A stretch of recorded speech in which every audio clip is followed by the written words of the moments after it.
Olha aqui que coisa fantástica. Acabou de ser divulgado pelo jornal Clarim, que é o maior jornal da Argentina. De acordo com informações do jornal Clarim, a decisão de Bullrich foi sacramentada a partir de encontro com o ex-presidente Maurício Macri. De acordo com informações do jornal Clarim, a decisão de Bullrich foi sacramentada a partir de encontro com o ex-presidente Maurício Macri.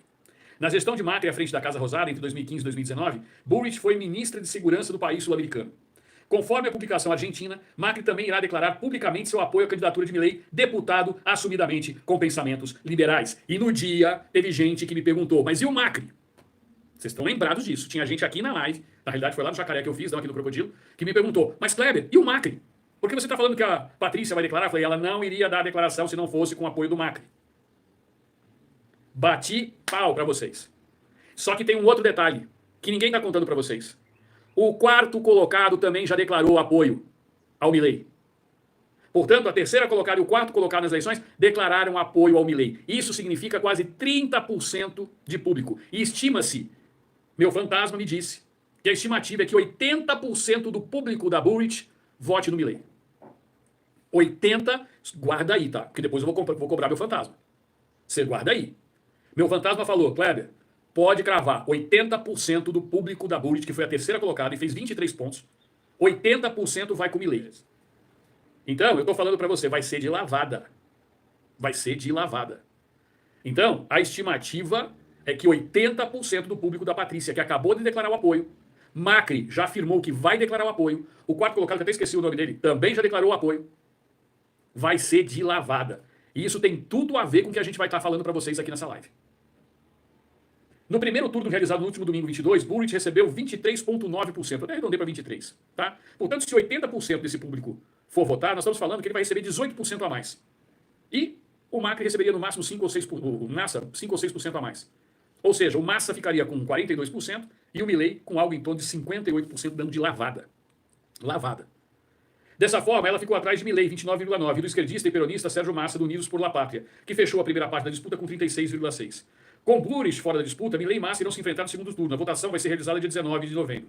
Ao apoiar Milei, o grupo político de Patrícia Bullrich marca posição contra o atual governo argentino, que é de esquerda. Atual ministro da Economia, Massa é aliado da vice-presidente Cristina Kirchner, de quem foi chefe de gabinete do presidente Alberto Fernandes. No segundo turno, Massa terá a inglória missão de tentar justificar o atual cenário socioeconômico da Argentina. Alçado à condição de superministro da Economia no ano passado, ele faz parte da gestão responsável por fazer a inflação chegar a 140% ao ano. Isso no acumulado dos últimos 12 meses. Se for fazer a prospecção futura, estima-se que já esteja em 300% ao ano a inflação na Argentina. Além disso, atualmente, cerca de 40% dos argentinos estão inseridos na zona de pobreza. 40% de los hermanos estão na zona de pobreza. Aliado de Bullrich também já declarou apoio à Milei. Na ala de aliados de Patrícia Bullrich, há correligionários que nem esperaram o posicionamento oficial por parte da agora ex-presidenciável. Ex-prefeito de Capitão Sarmiento e ex-ministro de Energia, Javier Iguacel, foi enfático ao declarar apoio a Milei na luta contra a esquerda peronista no país. Não é hora de ser morno, publicou Iguacel em seu perfil no Twitter. Vou apoiar Javier Milei porque é liberdade ou crime. Rapaz, essa frase cai como uma luva aqui no Brasil de hoje. Prosseguiu ele. Sempre fui um defensor da liberdade e da honestidade. Na minha vida, no meu trabalho, na minha cidade, sempre enfrentei os poderosos. E aqui, eu encerro essa parte para dizer para vocês o seguinte. Se preparem, porque isso é só o começo de uma onda. Como eu falei para vocês, isso é uma onda no mundo inteiro. Isso é uma onda no mundo todo. E nós fazemos parte dessa onda. Agora, vejam só que coisas absurdas. Tá certo? Consequência de vetos, ONU terá guerra de resoluções até sexta-feira. O que eu estou querendo dizer com isso? Eu acabei de falar para vocês que está existindo uma onda aqui da direita. Está existindo uma onda da direita. Essa onda da direita, a primeira referência mundial que a gente pode falar de, assim, que abalou o mundo, se chama Jair Messias Bolsonaro. Bolsonaro foi o primeiro no mundo inteiro a mostrar que esta onda não era uma marola. Então, o que a gente pode falar para vocês nesse exato momento? Nós avisamos também que quando saísse a primeira pesquisa do Lula, ia mostrar que ele derreteu. Certo? Só que não é só o derretimento por conta de Israel.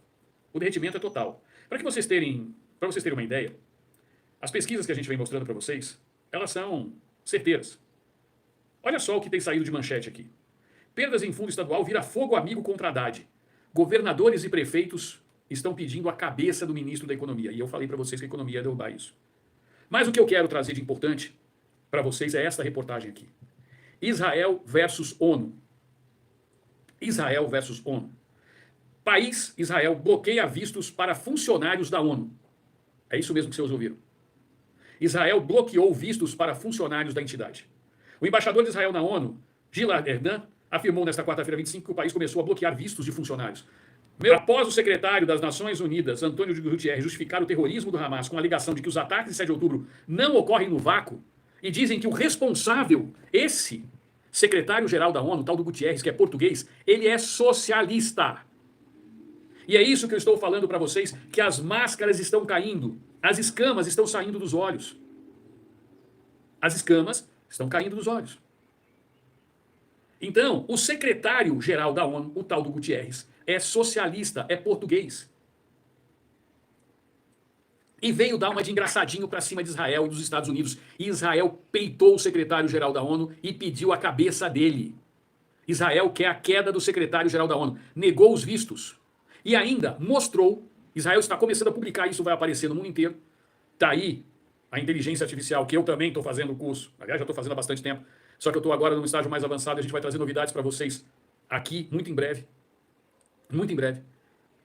Já está circulando na comunidade internacional imagens da organização que representa a ONU lá em Gaza, doutrinando palestinos contra Israel. Escuta o que eu estou falando. As escolas em Gaza colocando no currículo para as crianças palestinas o ódio contra Israel. Escolas administradas por organismo da ONU. Escolas administradas por organismo da ONU. E isso agora está sendo mostrado para o mundo inteiro. As máscaras caíram. E o governo brasileiro sabe disso. Tanto que o Lula ontem veio querer dar uma de ensaboado, dizer que condenava o terrorismo do Hamas, mas não chamou o Hamas de terrorista.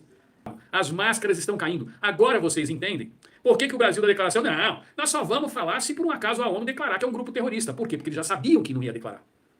Porque é tudo amiguinho da mesma laia. Eles tomaram a ONU. Quando eles dizem, não, nós vamos fazer uma representação contra Bolsonaro na ONU. Vamos acusar Bolsonaro de genocídio. Por quê? Porque a ONU foi tomada pelos globalistas socialistas. E está aí agora a prova. Com o que aconteceu com o Hamas, não tinha mais como esconder. Não tinha mais como esconder. Um organismo internacional que se diz da paz, para preservar a paz no mundo, apoiar grupo que simplesmente mata crianças, estupra mulheres, queima pessoas vivas, sequestra idosas, estupra idosas. E este grupo da esquerdalha se recusando, eu mostrei na live anterior aqui a secretária do PT apoiando esse tipo de coisa e chamando Israel de assassino. Pois vamos lá, eu vou mostrar uma coisa, vou falar uma coisa para vocês que muita gente não está vendo aí na mídia tradicional e é muita informação que vocês não conseguem acompanhar. Israel tem um morteiro, não é um míssil, é um morteiro, ou seja, ele é enviado de curta distância. Os morteiros geralmente eles são lançados, né, são foguetes, e eles não têm precisão, pode cair em qualquer lugar. Israel não está atacando hoje a faixa de Gaza com morteiros, coisa que o pessoal do Hamas fez com Israel. Por quê? Porque Israel desenvolveu em 2021, com uma tecnologia israelense, um morteiro que é curta distância, que tem um poder menor de fogo, não tem um poder de fogo tão grande quanto o míssil, mas que é guiado por GPS e raio laser. Tamanha a precisão tecnológica. Entenderam a importância, senhores, de vocês começarem a entender de tecnologia? O que eu estou dizendo para vocês é que este nível já existe. E tamanho o poderio de fogo de Israel que Israel não utilizou nem 1/20 da capacidade que ele tem. Justamente porque está respeitando os civis que lá moram. Enquanto o Hamas, covarde, como todo covarde, ontem eu falei de um covarde comunista, hoje eu estou falando dos covardes terroristas, se escondem no meio dos civis. Colocam os civis na linha de frente como escudo humano. Sequestram pessoas e deixam em túneis, porque na hora do vamos ver, o valentão passa a ser um gatinho. Entenderam, senhores? Essa é a realidade da coisa. E agora, a gente vê discurso de pessoal da ONU, e aí todo mundo assim, pô, mas a ONU, porque sempre eles usaram o quê? O que a esquerda sempre utilizou contra a gente? Não, mas a ONU, não, porque a ONU disse, a ONU falou, a ONU disse, eles tomaram a ONU de assalto. O globalismo e o socialismo tomou a ONU de assalto. E a guerra agora mostrou isso para o mundo inteiro. Então ficou muito ruim. Ah, e só um detalhe, tá? A Austrália mandou tropas e navios para a zona de guerra do Mar Mediterrâneo.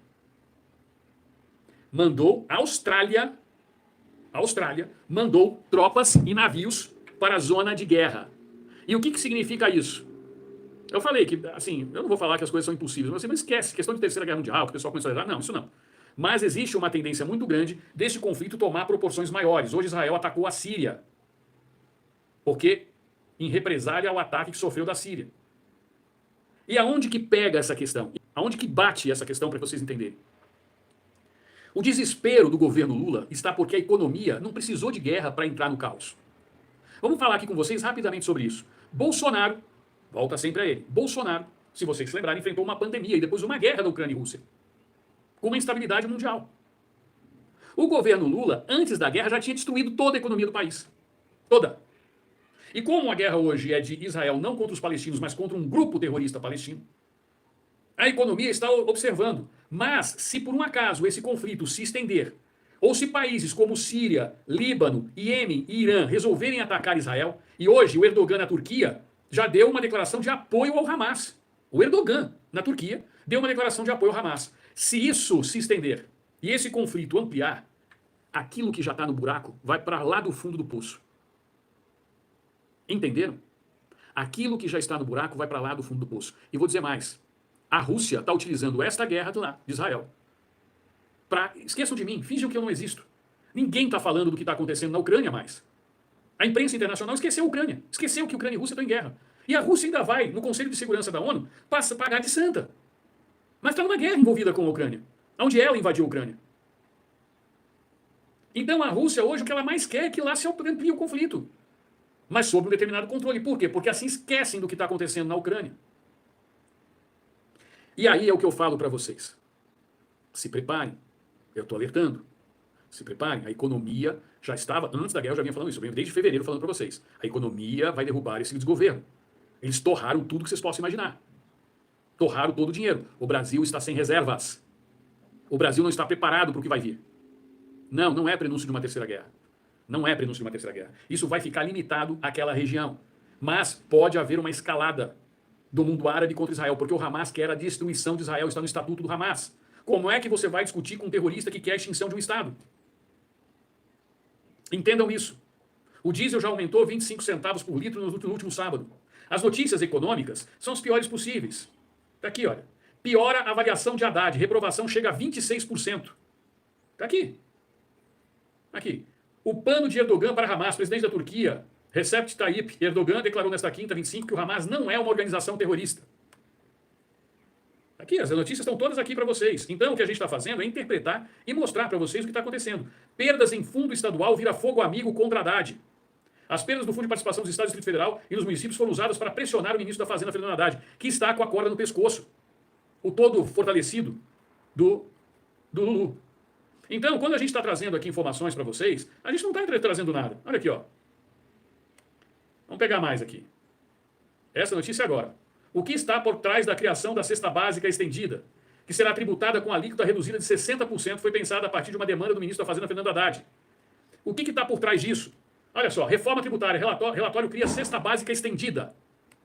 Por que isso? Eles já sabem que o caos vai atingir em cheio a classe média. Eles já sabem. Estão querendo agora tributar os chamados ricos ou super ricos, fazendo uma estimativa de que vai ter uma arrecadação de 7 bilhões. E a arrecadação só cai. A arrecadação caiu pelo terceiro mês subsequente. Terceiro mês seguido. E eu venho cantando a bola para vocês. Por isso eu estou falando. Se prepare.